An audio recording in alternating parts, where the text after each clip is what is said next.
Hello, I'm Rida Fakhri in Washington with the main stories here on Al Jazeera. At least 72 people were killed when a bomb ripped through a busy Baghdad marketplace on Wednesday.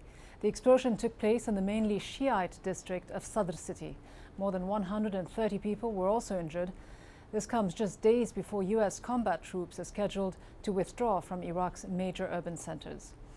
Protesters in Iran continued to defy government orders to stay off the streets on Wednesday. Eyewitnesses told Al Jazeera that police used tear gas and fired live ammunition into the air to break up the gathering crowds. Meanwhile, Iran's supreme leader Ayatollah Ali Khamenei ordered the protests to stop, insisting he will not compromise with the opposition. The Revolutionary Guard, meanwhile, also said that it arrested what it called the masterminds behind the demonstrations. The leader of a pro-government tribal group in Pakistan has been buried. Qari Zainuddin had criticized the Taliban there, accusing it of killing innocent civilians and religious clerics. Zainuddin was assassinated on Tuesday by one of his own bodyguards. His brother has been chosen to succeed him and has now vowed to continue to fight the Taliban.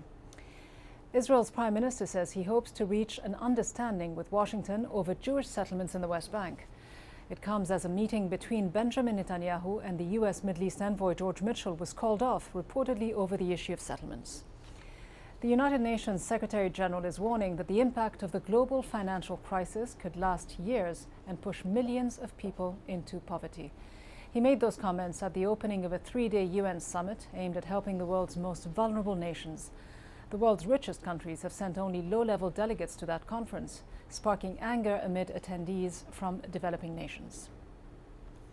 The United Nations has released its annual World Drug Report, and it finds that while there's been a rise in the production and use of amphetamines, markets for cocaine and opiates are flat or declining. That's mainly due to a drop in production in both Colombia and Afghanistan. And those are the top stories here on Al Jazeera. Don't forget, there's always much more at our website. The address there is aljazeera.net/English. That's aljazeera.net/English.